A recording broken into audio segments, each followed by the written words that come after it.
Hello students, this is a continuation of the previous video. So next topic in the next unit is appointment of auditor. After the type of auditor, his qualification is disqualification. Next topic is appointment of auditor. So who appoints an auditor? This is very important term. As per section A 1956 of Company Act, auditor can be appointed by 2-3 people, not only one person. So first, step by step I will go on teaching. First, on the screen you can see appointment of auditor. So section 224 it comes. So appointment of auditor contains first auditor. Okay, in a company, whenever a company new company starts, the first auditor who will appoint regarding that, the first auditor of the company appointed by the directors. Okay, so directors in the board meeting within 30 days of the incorporation. Incorporation means at the time of registration, when a new company has been started, it will has to be registered. So at the time of registration, within 30 days of registration, board of directors meeting they conduct, and in this meeting they appoint the first auditor of the company. The second is appointment and reappointment by shareholders. Okay, so next comes first up auditor always compulsory has to be appointed by the directors in the board meeting, that is within 30 days of the registration of the company. Now second, appointment and reappointment by shareholders. So appointment and reappointment by shareholders except in case of first auditor. First auditor, it is appointed by the board of directors. Every company in the annual meeting should appoint the auditors in the office, who will hold the office from the conclusion of the meeting until the conclusion of the next annual meeting. Okay, that means annual meeting are to be conducted by the company. As per the Company Act 1956, every company has to have an annual meeting. So annual meeting, in this annual meeting only, all the shareholders who are representative of the shareholders appoint auditor in the meeting. And this auditor duration is how much? From this general meeting up to the next general meeting they decide. So next they can continue the same auditor, but his duration of appointment is given from this general meeting. Say for example, in the year 2020, in the month of January they have taken, in the month of March they have taken annual meeting, and next March up to next year, next March, this duration is there. So that is the up to the conclusion of the next annual meeting they are telling. Okay, at annual meeting, retiring auditor by whatever authority appointment shall be reappointed. So why these auditors are reappointed or appointed? Say any of the auditor who may retire, or he may leave the company. It be any reason. By any reason they may leave the company or retire from the job. So due to this, what happens? Auditor place is vacant now. So to fill this auditor place, we have to reappoint the auditor. Okay, then is appointment by central government. The third is who can appoint an auditor? Then central government can appoint an auditor. An auditor who is appointed in general meeting or appointed by a special or ordinary resolution or a special resolution. Okay, resolution means what? Say in between only an auditor has left the job, and then again one special resolution will be sent in the general meeting. They will do a special resolution that auditor has left the job and now we have to appoint a new auditor. Or an ordinary resolution, it may be any small reason he has left the this, or he may have retired, or because of ill health he must have left. So anything, so if any such reason is there, the central government has to be intimated about this. Central government has to be intimated about this and appoint a person to fill the vacancy. Generally, an auditor who is appointed by central government, at the time of retirement also, central government only has to take the conclusion. Okay, so under 619 of the Company Act 1956, the central government on the advice of Comptroller and Auditor General of India may reappoint the auditor of the government company. So generally when it is government companies, central government get involved, and then central government has to appoint the auditor in the annual general meeting. Then comes casual vacancy. So sometimes casual vacancy of auditor is there. Where a vacancy is caused by the resignation of an auditor, the vacancy shall be filled by the company in a general meeting. So if it is a casual vacancy, say if any of the auditor in between only resigns from his job, then that place will become vacant. This vacant place has to be appointed in a general meeting. So how many options are there? Generally four options are there, four importance, 4 to 5 options are there through which an auditor can be appointed. Next is appointed by a special resolution. Okay, so first one is by the board of directors in the board meeting. Second is appointment and reappointment by the shareholders. Third is appointment by the central government. Then casual vacancies, again when anyone resigns in the general meeting it will be done. And last is appointment by special resolution. In case a company in which not that less than 25% of the share is held, whether single or jointly. Say if a company is holding 25% of the prescribed share capital, a financial institution or government company, it may be a financial institution, a government company, or a central government or a state government, or any financial institution established for provision of state government, not holding less than 51%. So they are holding not less than 51%. In this case, appointment or reappointment at each general meeting of an auditor or auditor shall be made by a special resolution. So in this case, what happens?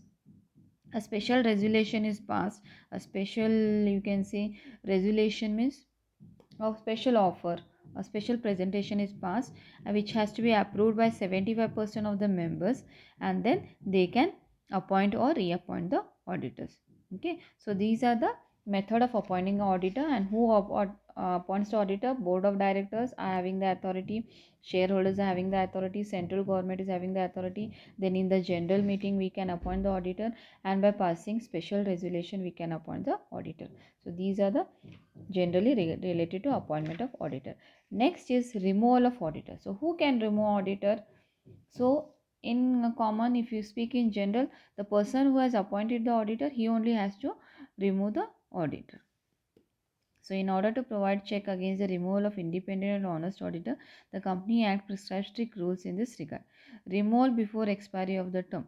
The first auditor. The first auditor appointment by the board of directors can be removed by the shareholders at general meeting before the expiry of this term without obtaining the previous approval of the central government. However, a special notice of 14 days is required. So see here, first auditor who was appointed by the board of directors in the board meeting can be removed by the shareholders. Okay, he can be removed by the shareholders in the general meeting, but a special notice at least 14 days is required. So before 14 days notice should be given that he has to be removed, and then only they can remove that person. Then leaving the first auditor, after first auditor, other auditors, what happened? Any other auditors can be removed from the expiry of his, before expiry of his term, again in the general meeting by the shareholders. Or if it is central government, then central government can convince that the auditor can be removed. Okay, next is so these are the method. First auditor always in the board of directors appointed, who is he may be, is if even if he is appointed by the board of directors, shareholders are having the authority to remove the person. And other auditor also can be removed before the expiry term by the company only at a general meeting. So other auditors can be removed only before expiry in the general meeting. They have to have a general meeting, they have to discuss regarding this, and then only with the approval of central government they can remove the other auditors. But first auditors, always the shareholders at general meeting should be discussing, and they can remove the auditor. So these are the two options where they have to reveal, where they can remove the auditor. So appointment and removal of auditor, these are the main things which you'll have to know. Next is you should know about remuneration. Okay, remuneration of auditor. So remuneration is what we pay to him, what the salary we are paying to him. So remuneration of an auditor of the company may be fixed by the authority which appoints him. Okay, the person who is appointing him has to fix the remuneration, who has to fix his salary. Okay, so say if a board of directors have appointed him as the auditor, first auditor in the board meeting, then this remuneration or his salary will also be fixed by the board of directors. Then shareholders, if the auditor is appointed by the shareholders in a general meeting, even in that same general meeting his remuneration has to be decided. Then central government, if the auditor is appointed by the central government, the remuneration shall be fixed by the central government. So any person, those who have appointed him, that people only have the authority to fix his salary. Then CAG is nothing but Comptroller and Auditor General. Comptroller and Auditor General of India. Those, if in case under the section 16619, if the auditor has been appointed, then the remuneration will be fixed by this authority in the general meeting. Then comes remuneration includes expenses. Now not only salary but it also includes expenses. So reimbursements of expenses incurred in the course of audit. So other than his salary, other than remuneration, if he has incurred any expenses regarding that also discussion has to be done and has to be fixed in the general meeting. Then retiring auditor. In case of reappointment of auditor, retiring auditor, the amount fixed for the previous period is considered as the remuneration for the current year. Okay, in case of reappointment of retiring auditor, reappointment of, if any retiring or this is the post is there, if they are reappointing the auditor, that also in the current year the previous person what he was given the remuneration, same remuneration can be given to this person. Then other remuneration, any auditor may receive separate remuneration for service rendered other than audit work. If other than audit work he is doing some extra, other than audit some extra work, say management service is doing, he's helping the management in taking decision, then some accounting system he may be given, any of the work which is other than auditing if he is doing, then for this he may get extra remuneration or some extra incentives or extra salary. Then disclosure in account, a separate disclosure of all amount paid to the auditor is whether if it may be fees, his expenses, his remuneration he made in the profit and loss account has to be shown in the profit and loss account. As an auditor, any other capacity in respect taxation matters, company law matters, management service, other amount paid in and any other manner. So first, as an auditor, whatever is paid to him, that also has to be disclosed. Okay. If other than auditing, he has done some other work, say for example, taxation matters, company law matters, for that also he has to be paid. Other than these two, if any other work is done for other matters, then also we have to pay him remuneration, and this everything should be shown in the accounts. So in this way, remuneration of the auditor is fixed by that person who appoints him. If he is appointed by the board of directors have to be paid, have to fix the remuneration. If he is appointed by the shareholders, then shareholders have to do this. If it is central government, then central government has to decide the remuneration. So in this way, remuneration of the auditor is also done. Then comes right duties of auditor. Okay, this is also an important question. Many of the time it is asked in the exam, rights and duties of the auditor. It is easy as well as you can understand it. Okay, so first point is right to access to books of account. Okay, auditor, if he has to do the auditing work, he has a right to go through any account book, to access to any account book of the company. They cannot hide any account book from him, or they cannot say for example go against accounting system, go against auditing. Each and every book whatever is maintained by the company has to be shown to the auditor. He has a right to see any of the account books by the auditor. Then right to call for information and explanation. Then if he gets any doubt, if he is not understanding any matter, or if he is feeling some error is there, some mistake has been done, then he has a right for information. The people who have prepared the account, they have to give them information regarding this. He has a right to ask them information and explanation also, why this has been done this way, why you have done wrong this. So he has a right to receive this explanation. Okay, next is right to receive notice of and to attend general meeting. Okay, so auditor has a right to attend every general meeting of the company. He has a right to receive notice, it may be any notice of the company, as well as he has a right to attend the general meeting. Then right to be indemnified, he has a right to be indemnified out of the assets of the company against any liability incurred by him in defending himself against civil and criminal proceedings. Say, for example, indemnified means if due to any auditor, if a company has incurred loss, if company has gone through any liabilities, he has to repay this amount. He has a right to be indemnified. It may be any civil or criminal proceeding by the company, provided, say for example, auditor only has done some mistake, he only has done some error, or he only has intentionally done any mistakes, and because of this his mistakes company may incur heavy losses. So this, if this loss is incurred, company may against indemnify him for this loss. Then right to visit the branches. So not only the main branch but also the different branches, not only the head office of the company but also the different branches of the company, a auditor can visit and go through the accounts. So he has right to visit the branches of the head office or branches of the main company. Then right to take legal and technical advice. Okay, he can take legal advice from the lawyers, he can take technical advice from the expert person to do his audit work, from the expert people who are well versed in their work, who are very you can say who can help him out in his work. So he can take expert advice from these people. Then right to receive the remuneration.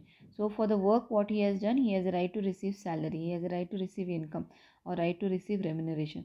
So he has to be given the remuneration for his work. Right to make statement at the general meeting. He has a right to make any statement or explanation to he desires at such a meeting in connection with the account, but he is not bound to do so. Right to make statement at general meeting. Okay, so in general meeting he may give any statement. Say it may be related to the accounts keeping, it may be related to the employees who are working, it may be anything. So any correction, any statement if he wants to give, he can give in the meeting also. Then right to sign the audit report.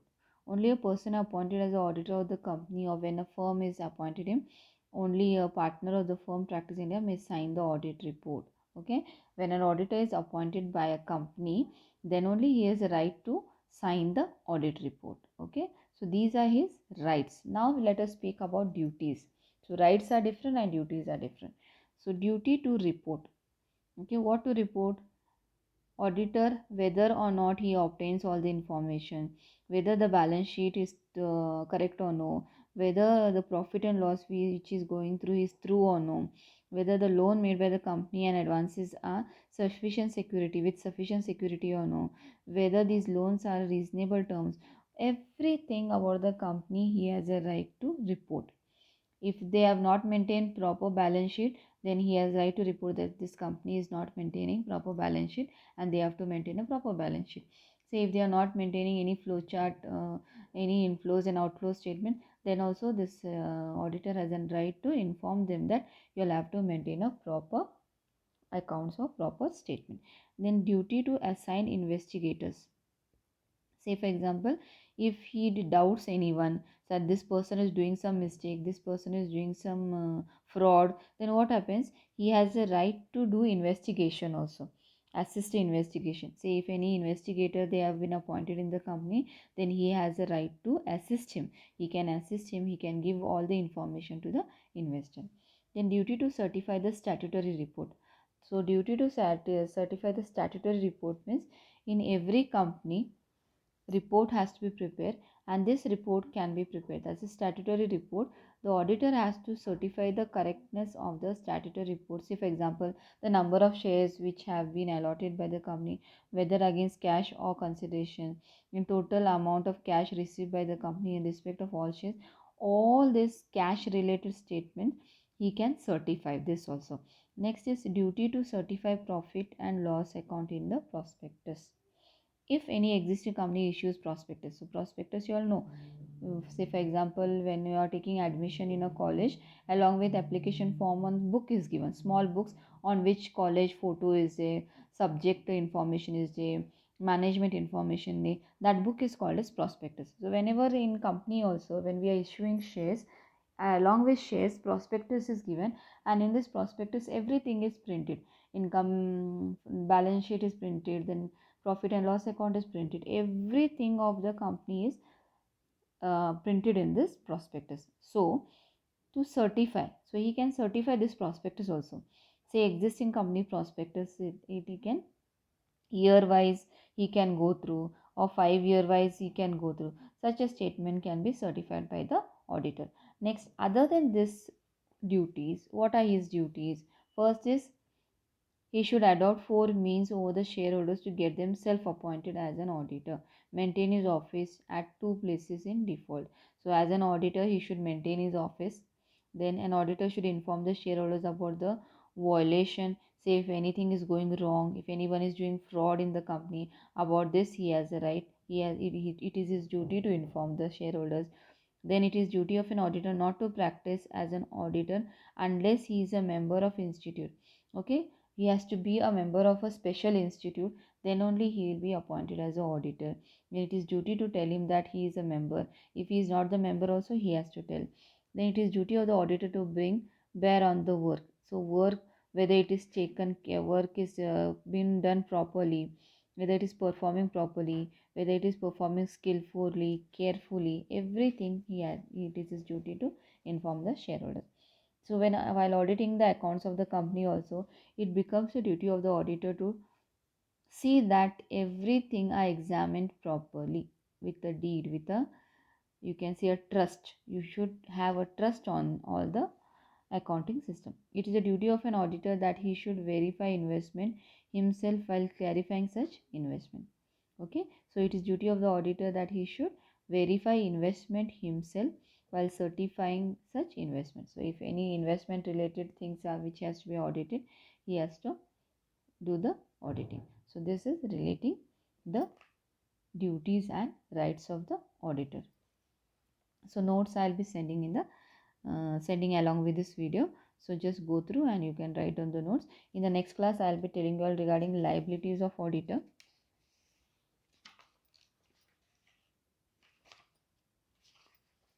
Okay, so liability of auditor, with this we will okay. So for a syllabus you'll having, next is, yes,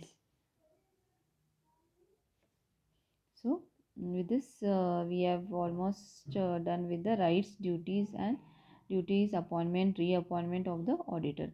So in the next class I will be telling you all regarding liabilities of the auditor and engagement letter, audit program and audit notebooks.